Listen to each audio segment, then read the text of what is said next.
Hi guys, welcome to Engineered Math channel. So we're live. Our topic is solving systems of linear equations using substitution or elimination method.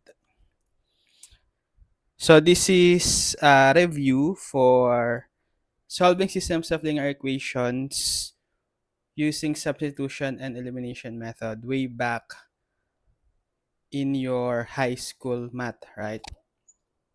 So this is an introduction to solving systems of linear equations using advanced method like using uh, determinants, using matrices, or using other methods such as Gaussian elimination, Gauss-Jordan elimination method, etc. So we will start with quick review for solving systems of linear equations using substitution or elimination method. So let's solve some problems.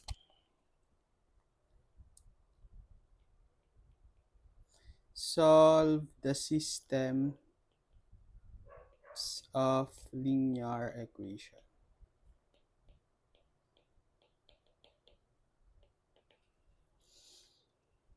Number 1, y is equal to 2x and 5x minus y is equal to 8x.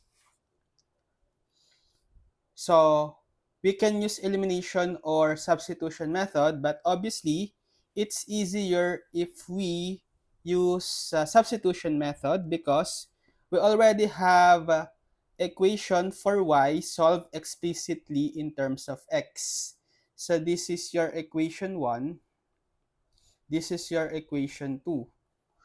So from equation 1, we have the value of y equal to 2x. You can plug this value of y in equation 2 so that this will become an equation in terms of x. Sorry, I mistakenly wrote 8x. It should be 18.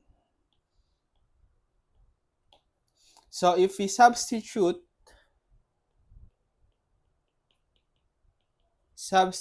1 into, we will have 5x minus y, which is equal to 2x equals 18. Now, this is an equation in a single variable, which is actually only linear. So, it's easy to solve for x. You just combine first 5x minus 2x. That's 3x equal to 18. Then we can divide both sides by 3. Canceling out the 3, we have x is equal to 18 divided by 3 or 6. So the value for x is 6. To solve for y, we just substitute x is equal to 6 in equation 1. So from 1, we have y is equal to 2 times the x that we got, which is 6. So that y is equal to 2 times 6 or 12. So the solution for this system of equation is x is equal to 6 and y is equal to 12, or we can have the coordinate x comma y given by 6, the x coordinate, comma 12, the y coordinate.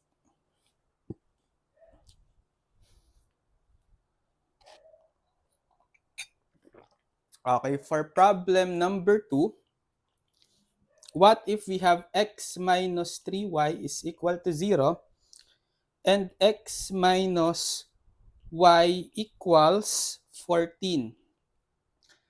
Okay, so we have two equations again, linear equations. This time, we can apply elimination method. Okay, because in elimination method, we can add or subtract the two equations in such a way that one variable will be eliminated. Those variables should have the same coefficients or additive inverse coefficients.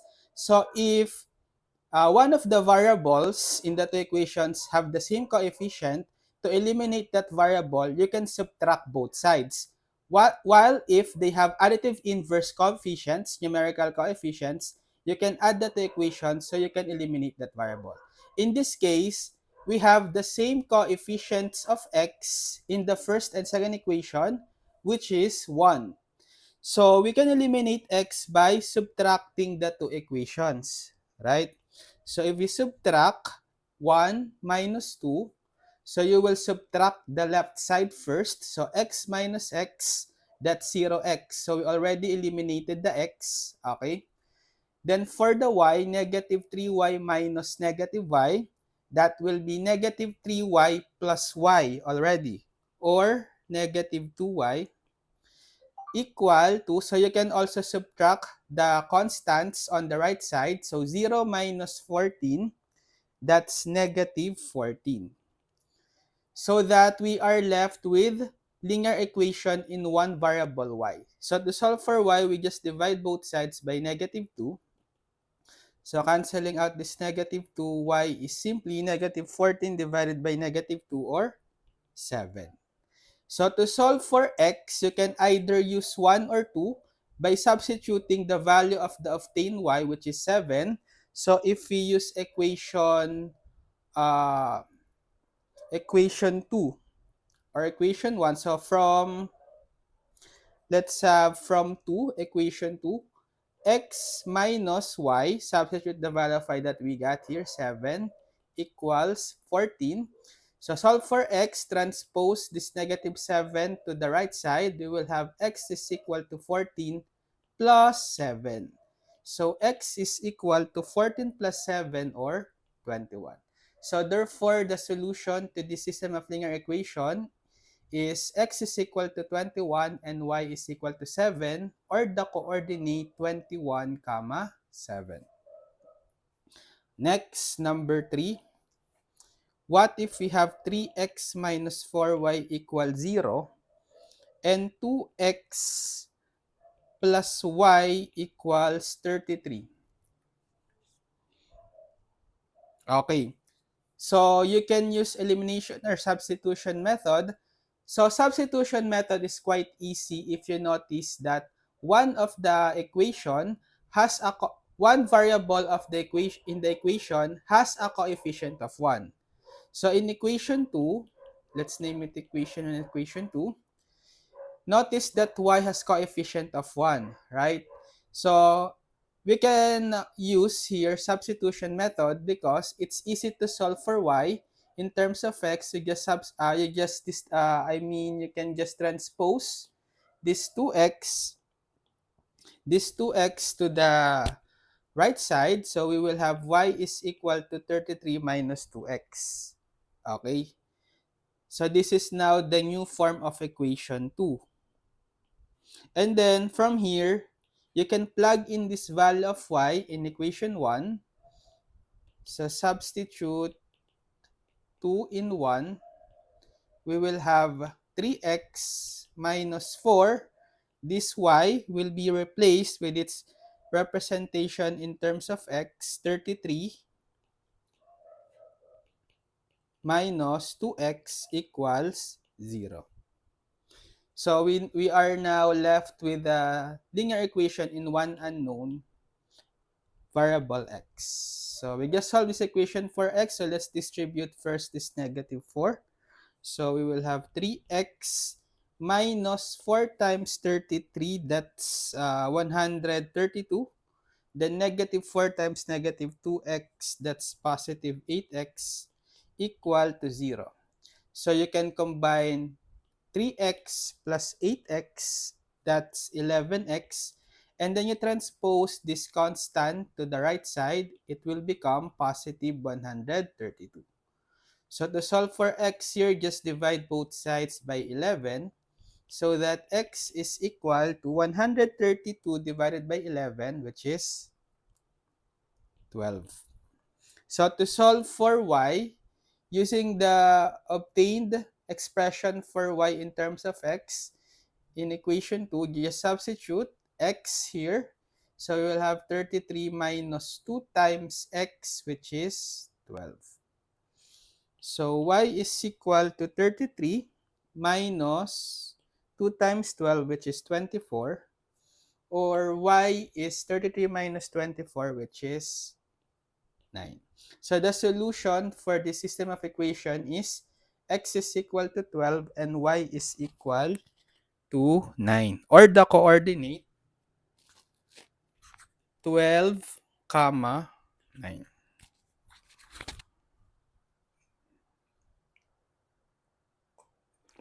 Next, number 4. 4x minus 3y equals 8. 3x plus 2y equals 23. Okay, so let's try to apply elimination method this time. Because all of the coefficients here are both in equation 1 and equation 2 for x and y are not all 1, right? We have 4, 3, 3, and 2. So, but the original form of the equation, the coefficients are not the same in x, also in y. They are also not additive inverse in x and additive inverse in y. So we cannot directly add or subtract the two equations to eliminate one variable. So what we can do first is to choose one variable that we want to eliminate and then make the coefficients either the same or additive inverse of each other by multiplying both sides of the equation by a constant so that they will be the same coefficient or additive inverse of each other. So let's decide what variable to eliminate. Okay, if we want to eliminate, let's say, the variable y.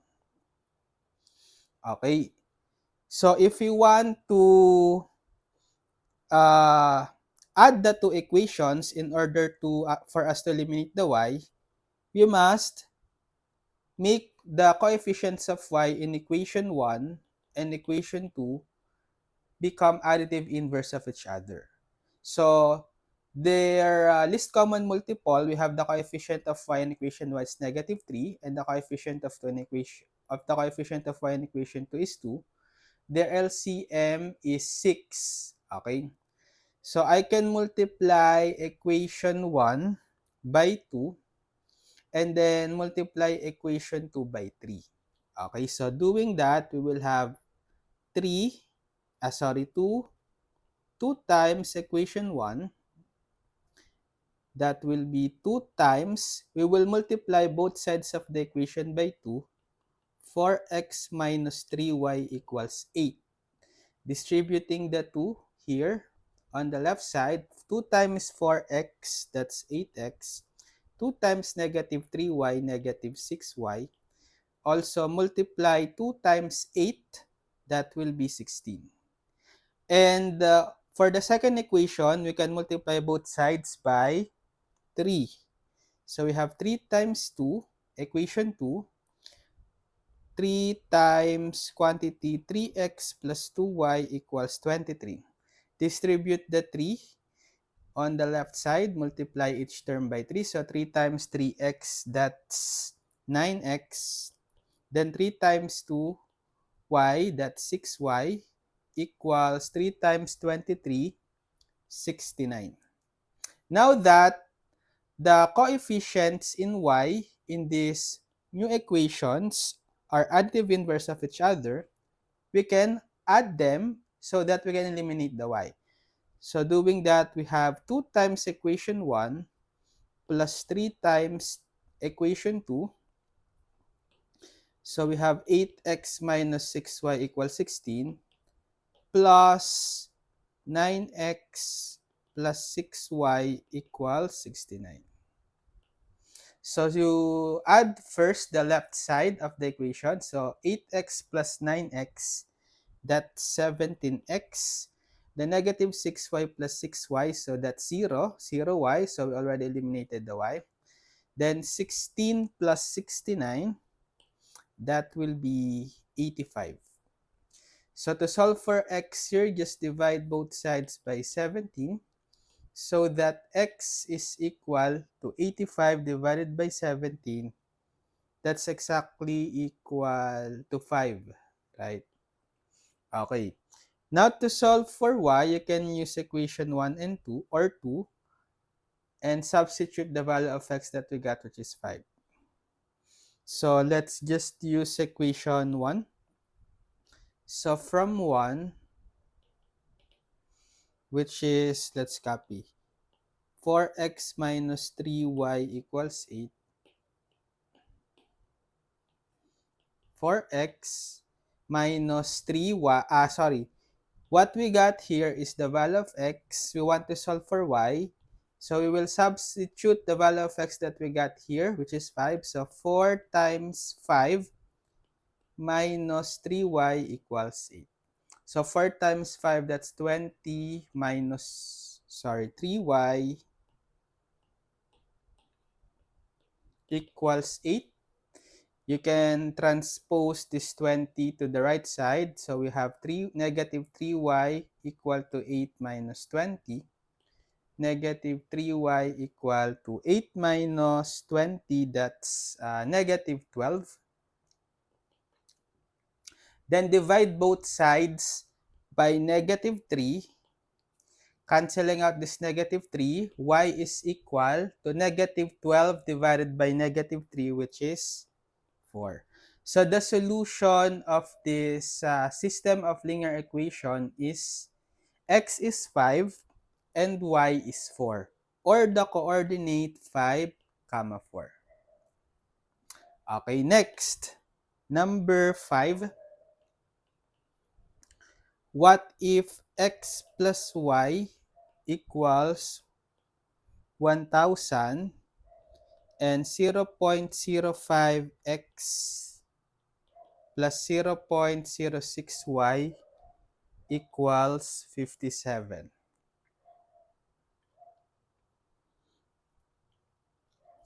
Okay, notice that this is equation 1, this is equation 2. Notice that in equation 2, we have decimals. So it's easy to solve system of equations without decimals.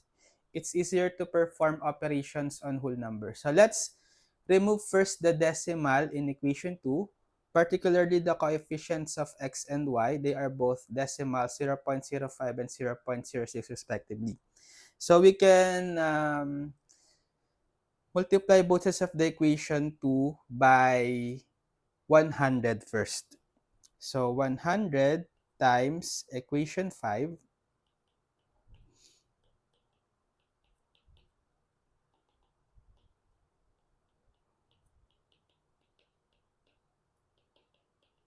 Okay, distribute this 100. So 100 times 0.05x. So you just move the decimal place to the right. Okay, 2 places so that we don't have any more the decimal point. It's now located here. So it's equal to 5x plus 0.06 6y times 100, that's 6y, equals 100 times 57, that's 5,700. So this is equation 3. Okay.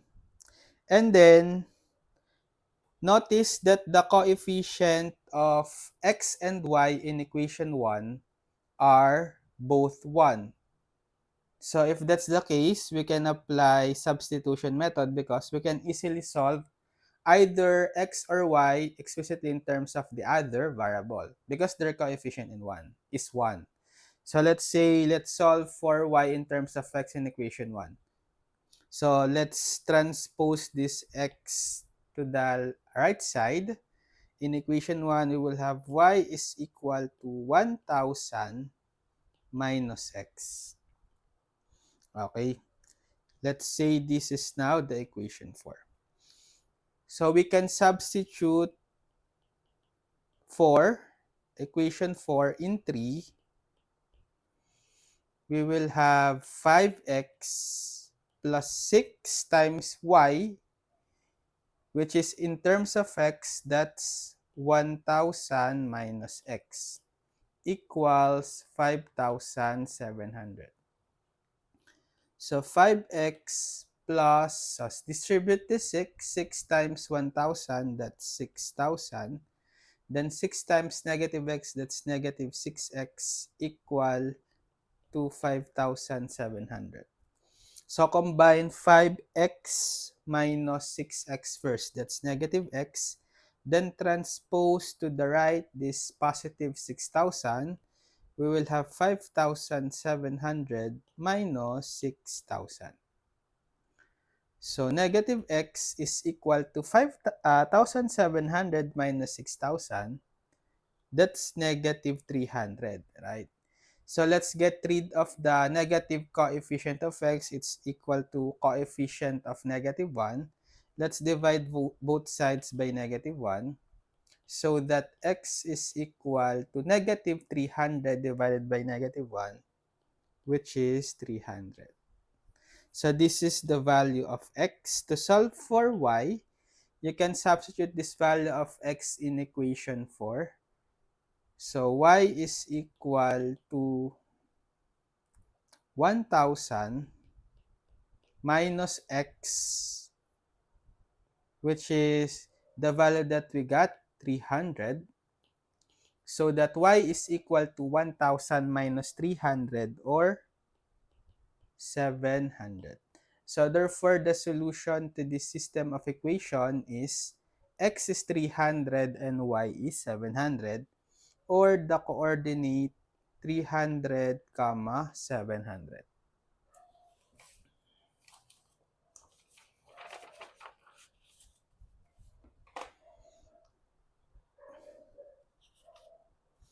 Okay, next, number 6. What if 3 halves x minus 1/3 y equals 4? Then negative 5 times quantity x plus 2 plus 3y equals 1/2. So the two equations involve fractions, right? Both of them. Because we have 3 halves, 1/3, 1/2. Let's try to get rid of the fractions first. Okay? So that we can perform operations on whole numbers easily without fractions, because it's harder to operate on fractions, right? Compared to whole numbers. So for equation 1, let's say this is equation 1, this is equation 2. To get rid of the fractions, we multiply both sides of the equation by the least common multiples of the denominators, or the LCD of the fractions involved. So the LCM of 2 and 3 is 6. So we can multiply equation 1 both sides by 6 first. So that's 6 times quantity 3 halves x minus 1/3 y equals 4. So distribute the 6. So 6 times 3 halves x. So cancelling out the 2. 6 divided by 2 is 3 times 3, 9. So we will have 9x. Then 6 times negative 1/3 y. So 6 times negative 1/3, that's negative 2y. Then 6 times 4, 24. So this is, let's say, equation 3. So notice there's no more denominator in this equation. Okay, so next, for equation 2, the only fraction is 1/2. So to eliminate this 1/2, the denominator 2, we just multiply both sides of equation 2 by 2, right? So 2 times equation 2, let's copy.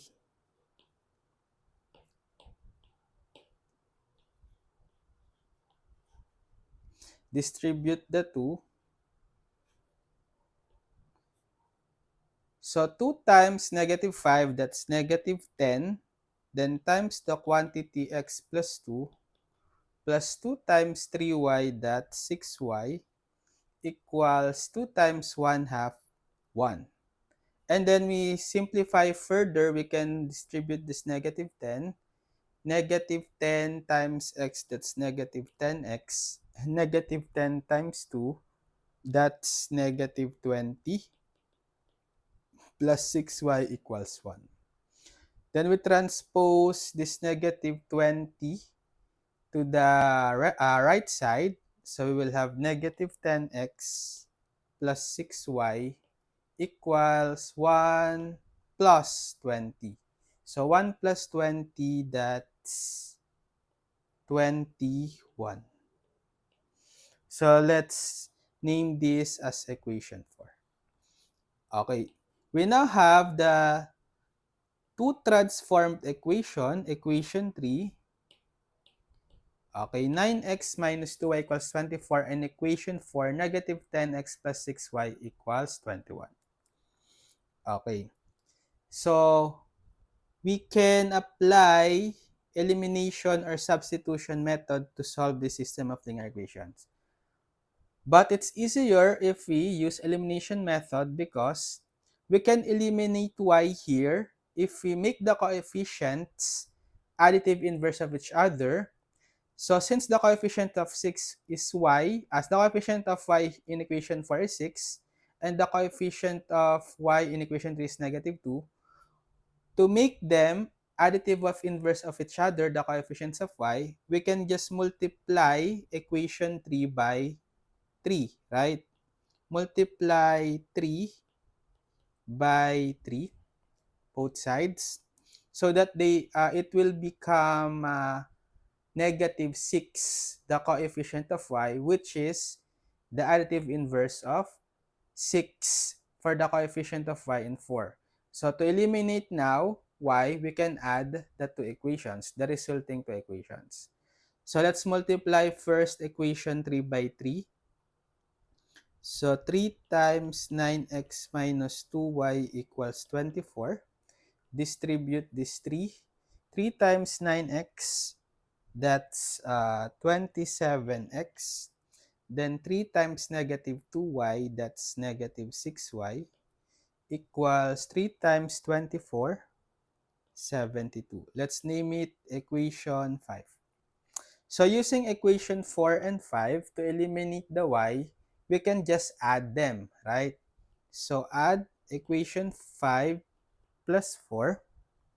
Okay, so this is equation 5, 27x minus 6y equals 72, plus equation 4, this one, negative 10x plus 6y equals 21. So 27x plus negative 10x, that's positive 17x. Negative 6y plus 6y, 0, eliminated. Y is already eliminated. Then 72 plus 21, 93. Divide both sides by 17 to solve for x. We have x is equal to 93 over 17. So there's no exact answer for this. And there's no more simplest form. So we leave the value for x in this form, 93 over 17. Now to solve for y, we can use the first or the second equation and substitute the value of x that we got. Let's say, let's use equation 1. Okay. Let's copy. Okay, from equation 1,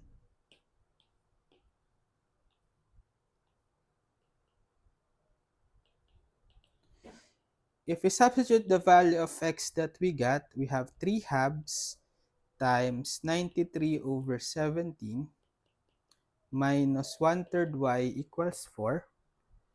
Okay, so we will multiply 3 halves times 93 over 17. So 3 times 93, that's 279 over 2 times 17, 34. Minus 1/3 y equals 4. We can transpose this 279 over 34 to the right side. So negative 1/3 y is equal to 4. minus 279 over 34. Okay, let's combine 4 minus 279 over 34 first on the right side. So the LCD of this one has invisible denominator of 4. So the LCD is 34, right? So for 4 over 1, 34 divided by 1, that's 34. Then multiply by the numerator 4. 34 times 4, 136. Okay, minus 34 divided by 4, 1, times 279, 279. Negative 1/3 y is now equal to, when you subtract 136 minus 279, that's negative 143, right, over 34.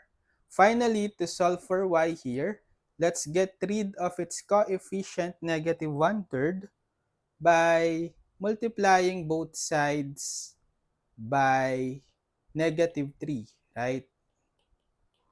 So you can cancel out this negative 3. Y is equal to negative 143 over 34 times negative 3. So just multiply negative 143 times negative 3 for the numerator. That's positive 429 over 34.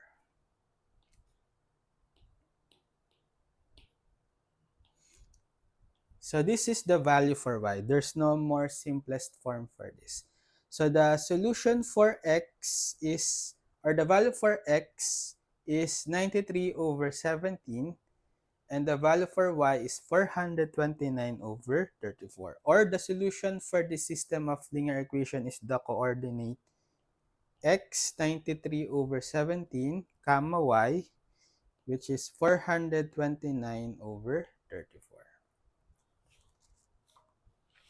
Okay, next, number 7. What if 2 over x minus 3 over y is equal to 7 and 3 over x plus 1 over y is equal to 5? Okay, notice the system of equation is not linear because unlike on the previous problems, here the x and y are under the denominator. So it's not linear, right? But we can transform this into linear equation by assigning a new variable. Let's say if we assign, or if we let a be equal to 1 over x and we let b be equal to 1 over y. Because this can be written as 2 times 1 over x minus 3 times 1 over y equals 7. Also, this one can be written as 3 times 1 over x plus 1 over y equals 5. And applying this substitution, a is 1 over x and b is 1 over y, we can have, for the first equation, 2 times 1 over x, which is a, minus 3 times 1 over y, which is b, equals 7. For the second equation, 3 is 1 over x a plus 1 over y b equals 5. So it becomes a system of linear equations in the new unknown a and b. So we can solve this first, and once we have obtained the value of a and b, we substitute this value here in the substitution for x and y so that we can solve for the original value of x. So let's solve first this system of linear equation in a and b. Let's name this as equation 1 and let's name this as equation 2. Okay. So how can we solve this system of linear equation? We can apply elimination or substitution method. Notice in equation 2, we have coefficient of b, which is 1. Let's try to use a substitution method. Let's solve for b in terms of a by transposing 3a to the right side. So that b is equal to 5 minus 3a. Okay, let's name it as equation 3. So, substitute 3 in 1. Okay, so we have 2a minus 3b. In terms of a, that's equal to 5 minus 3a equals 7. So this distribute first this negative 3. So 2a minus 3 times 5, negative 15. The negative 3 times negative 3a, positive 9a equals 7. Combine 2a plus 9a, that's 11a. Then transpose this negative 15 to the right side, we will have 7 plus 15. So that 11a is equal to 7 plus 15, which is 22. To solve for a, let's divide both sides by 11. So a is equal to 22 over 11, or 2. Okay, now to solve for b, we can use equation 3.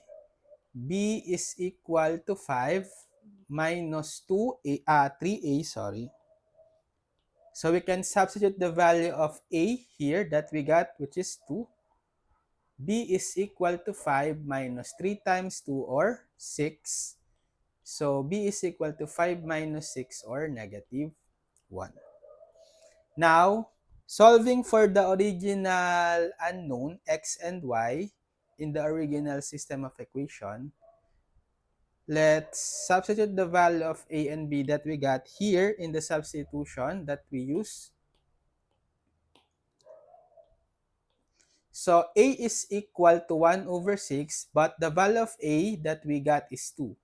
So 2 is equal to 1 over x, or if you solve this equation for x, you can multiply both sides by x. So 2 times x is 2x, and then x times 1 over x is 1. Then divide both sides by 2, x is equal to 1 half. Then, to solve for y, substitute the value of b that we got, negative 1, equal to 1 over y. So, multiply both sides by y to eliminate the denominator y. So, we have y times negative 1, that's negative y, equal to y times 1 over y, which is 1. Let's eliminate the negative 1 coefficient of y. We can divide both sides by negative 1. So that y is equal to 1 over negative 1, or negative 1. So therefore, the solution for the system of equation is x is equal to 1 half and y is equal to negative 1.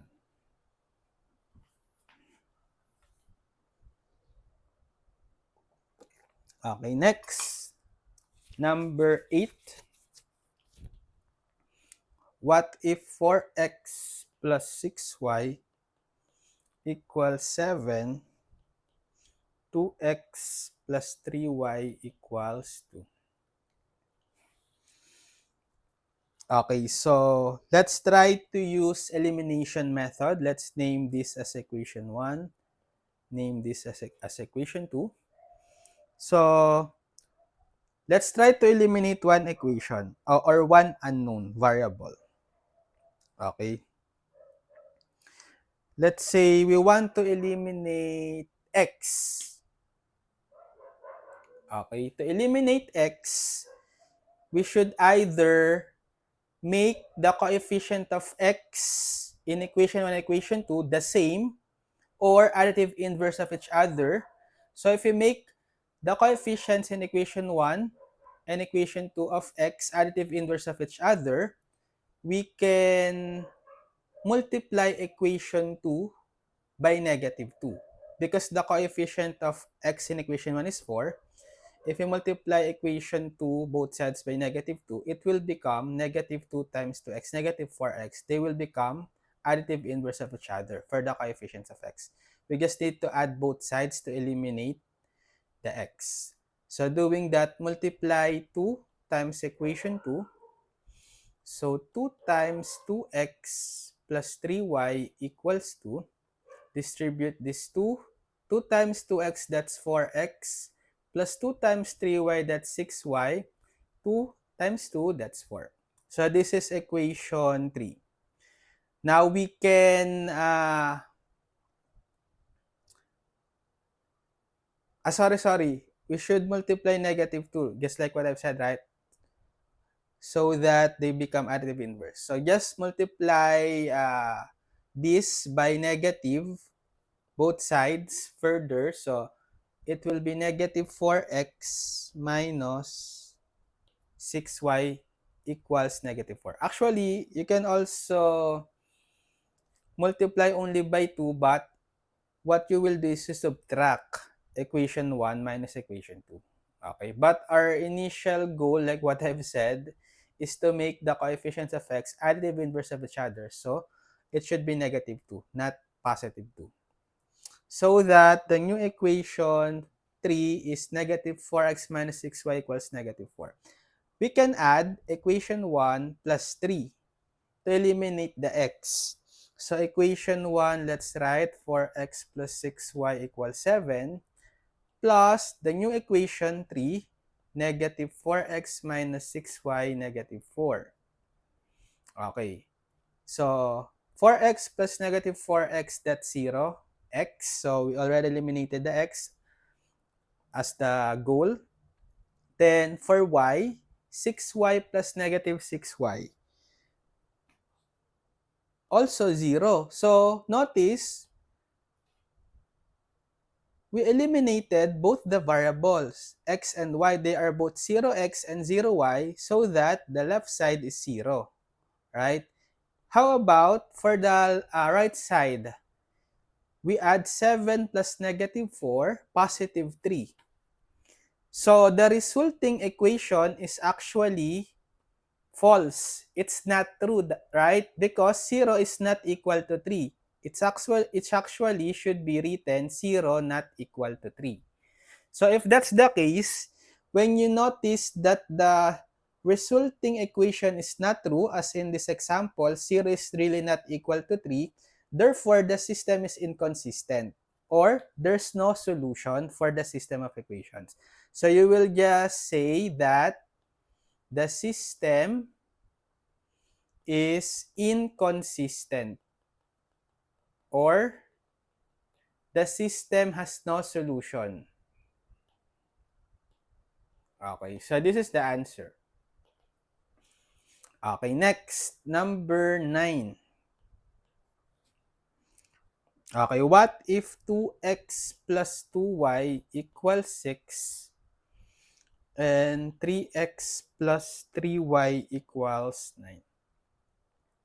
Okay, so we can apply elimination method again.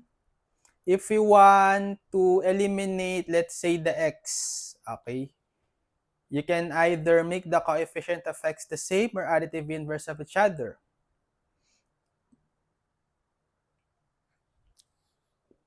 So if we do that, we will multiply equation 1 by, so let's make the coefficient of x additive inverse of each other. So we will multiply, let's say, equation 1. So let's name this as equation 1. This is as equation 2. Multiply equation 1 by negative 3. Okay, so negative 3 times equation 1. So negative 3 times 2x plus 2y equals 6. Our goal is to make the coefficient of x and the x in equation 1 and 2 additive with the inverse of each other, which can be 6 and negative 6. That's why I multiply equation 1 by negative 3. So negative 3 times 2x, that's negative 6x. Negative 3 times 2y, that's negative 6y, equals negative 3 times 6, negative 18. Equation 3. Then we also need to multiply equation 2 by 2, right? So that the coefficient of x, when you multiply by 2, both sides will become 6. Okay, the additive inverse of negative 6. So 2 times equation 2, 2 times 3x plus 3y plus 9, equals 9. Distribute the 2. So 2 times 3x, that's 6x. 2 times 3y, that's 6y, equals 2 times 9, 18. Okay, let's name it equation 4. So using equation 3 and 4, we can add them to eliminate the x. So 3 plus 4, what's the 3? Negative 6x minus 6y equals negative 18, plus equation 4, 6x plus 6y equals 18. Adding the two equations, negative 6x plus 6x, 0, right? X is already eliminated. Negative 6y plus 6y, also 0. So therefore, the left side of the equation is 0 because both the x and y are eliminated. How about on the right side? Negative 18 plus 18, which is also 0, right? So this time, the resulting equation is true because 0 is indeed equal to 0, right? By reflexive property of equality. So if that's the case, the system, we can say that the system has infinitely many solutions. Infinitely many solutions. Okay? Unlike on the previous problem, because the resulting equation is not true, false, the system is inconsistent or has no solution. But if the case is like this, the resulting equation is true, 0 is equal to 0, then the system has infinitely many solutions. Okay, you can actually have a parametric representation of the solution set. Okay. So, if you use equation, let's say equation 2. Okay? From equation 2,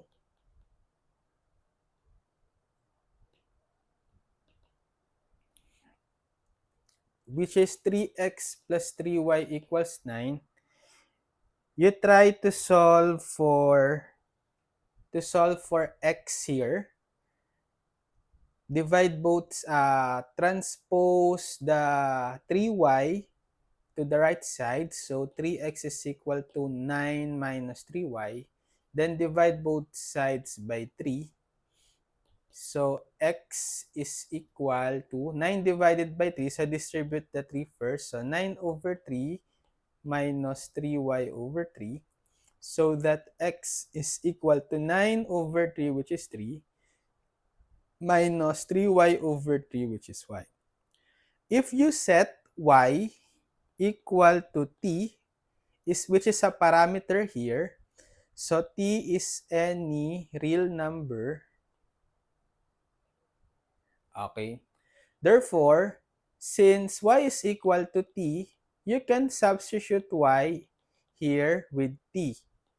So x is equal to 3 minus t. So the parametric solution set for the system of equation is x is equal to 3 minus t and y is equal to t, where t is any real number. Okay. So if you have system of linear equations that has infinitely many solutions, you can always represent the solution having a parameter, which is, in this example, we use the variable t. So whatever value of t you plug in here, as long as t is any real number, that will always satisfy the system of equation. Let's say if t is equal to 0, one solution is x is equal to 3 minus 0 and y is 0, or x is 3 because 3 minus 0 is just 3, and y is 0. So one solution is the coordinate 3, 0. What if you want another value of t? If t is 1, so substitute x is equal to 3 minus t, which is 1, and y is equal to t, which is 1. So x is 3 minus 1 or 2, and y is 1. So another solution is 2, 1. And so on. You can assign another value of t, let's say 2, 3, 4, 5, and so on. That will also corresponding to a solution of the system. Okay. That's why we have infinitely many solutions. Because assigning values for t as any real number is also an infinite thing to do, because real numbers has infinite real numbers consist of infinite set of numbers, right? There's no end. Okay. Next, number 10. What if x plus 2y equals 4? So that's it. There's no other equation. So what if you only have one equation and the unknown is 2? You have two unknowns x and y, but you only get one equation. Automatically, this will have infinitely many solutions. So just like what we did on problem 9, you can solve for x here first. So x transpose 2y to the right side, x is equal to 4 minus 2y. So if you set y is equal to t again, a parameter, therefore from this equation, x is equal to 4 minus 2 times y, you can substitute y with t so that you can have x is equal to 4 minus 2t. And since y is equal to t, you can also write it here. Therefore, this is now the parametric solution for this equation. So this has also infinitely many solutions. Okay? Because t is any real number here. For example, again, if t is 0, one solution is x is equal to 4 minus 2 times t. We assign t 0, so you can substitute 0 with t. X minus 4, x is equal to 4 minus 2 times 0, 0, or x is equal to 4. And y is equal to t, which is 0. So one solution is 4, 0. What if t is 1? So x is equal to 4 minus 2 times t, which is 1. So x is 4 minus 2 times 1, 2, or x is 2. And y is equal to t, which is, we set t to 1, right? So y is 1. So another solution is 2, 1. And so on. You can assign other values for t and plug it in here in the parametric solution for the equation. You can have another set of coordinate solution for this equation.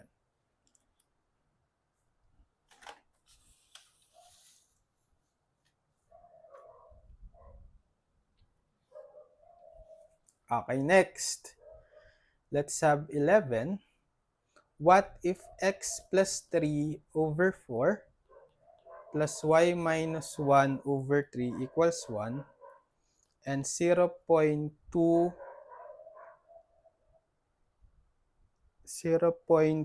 x minus 0.1 y equals 1.2.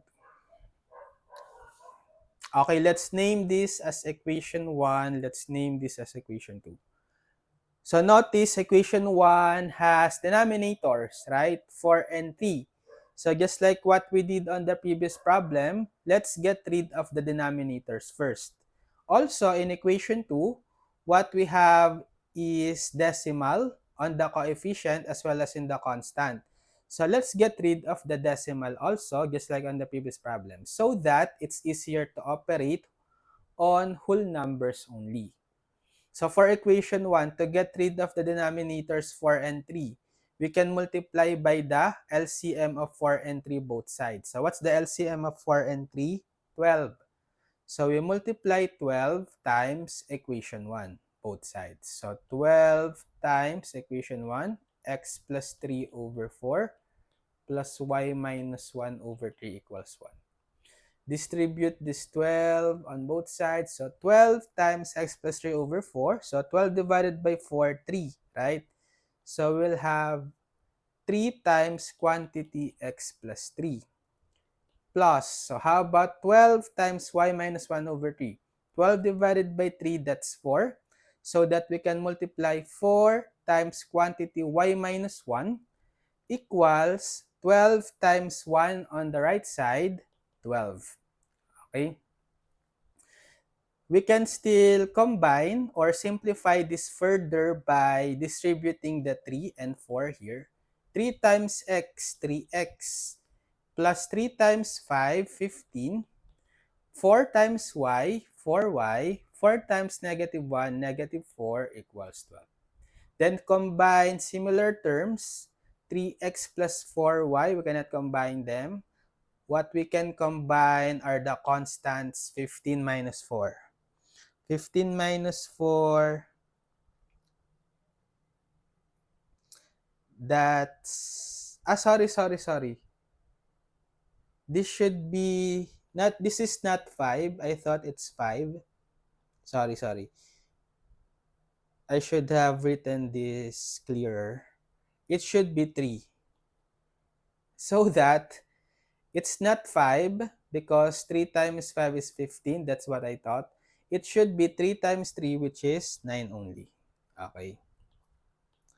So if you combine 9 minus 4, it's just 5. So you have 3x plus 4y minus plus 5. 9 minus 4 is positive 5 equals 12.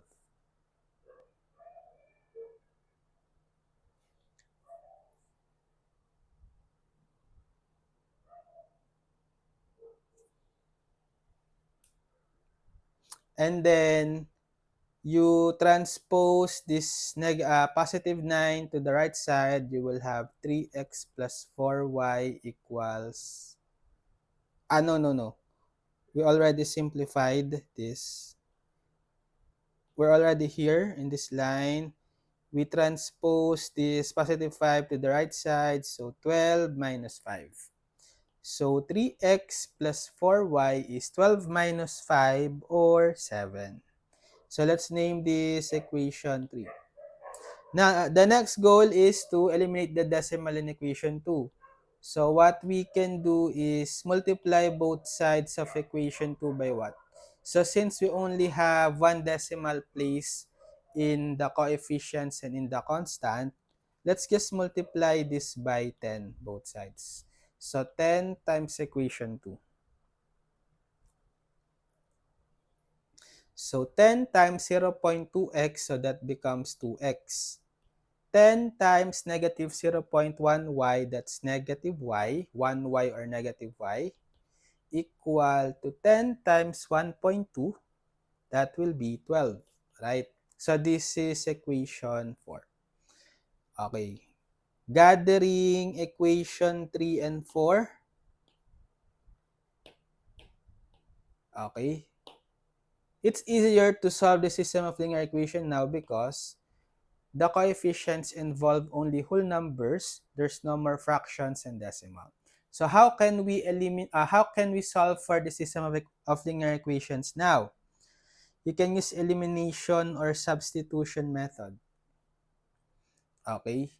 So in equation 4, since the coefficient of y is negative 1, we can solve for y explicitly in terms of x. You can transpose negative y to the right and transpose positive 12 to the left so that equation 4 can have its new form of 2x minus 12 equals y. Right? Okay. So substitute 4 in 3. So 3x plus 4y in terms of x is 2x minus 12 equal to 7. So distribute this 4. So 3x plus 4 times 2x, that's 8x. 4 times negative 12, negative 48 equals 7. Then combine 3x plus 8x, 11x minus 48 equals 7.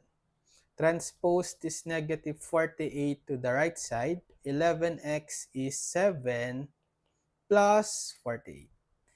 11x is equal to 7 plus 48, which is equal to 55.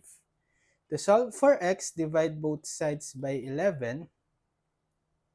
Okay, x is 55 over 11 or 5. So the value of x is 5. To solve for y, we can use equation 4 because y is explicitly solved for x in equation 4, right? Substitute the value of x that we got here. Okay, so if we substitute x is equal to 5 in this equation, we will have 2 times x, which is 5, minus 12 equals y. 2 times 5, that's 10, minus 12 equals y. So that 10 minus 12 is negative 2 equal to y, or y is equal to negative 2.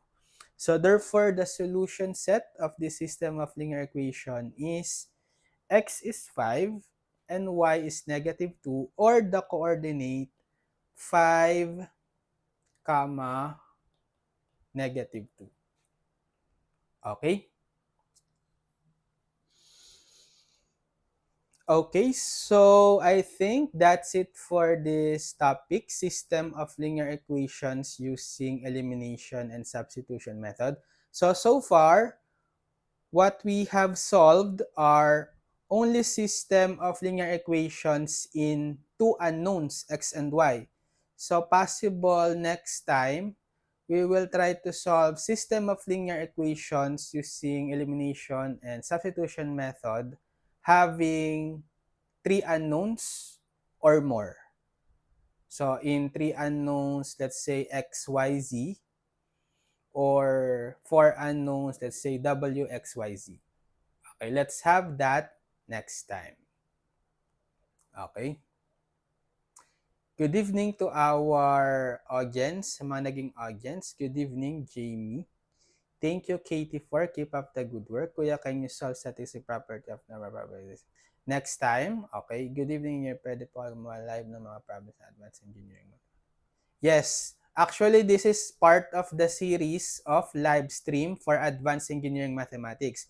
It's just that it's all about, it's the linear algebra part of the advanced engineering mathematics. So after this linear algebra part, all about determinants, matrices, solving systems of linear equations, the next part of advanced engineering mathematics is the Laplace transform.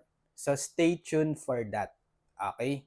I will also do series of live stream for Laplace transform because that's also part of advanced engineering mathematics. Good evening, ask electromagnetics. So I don't have yet, but I'm planning to do also. Stay tuned for that. Gagawa na ako ng mga video tutorials on Emacs. Okay, abangan nyo lang. So, don't forget to subscribe to our YouTube channel, Engineered Math, and hit the notification bell so that you will be updated whenever we have new upload videos or upcoming live stream soon. So, good luck and God bless your studies, especially engineering students. I hope you will pass all your subjects. So, just study hard and solve many problems as you can para ma-practice kayo and mag-improve yung math skills nyo. God bless everyone. See you sa next live. Bye-bye!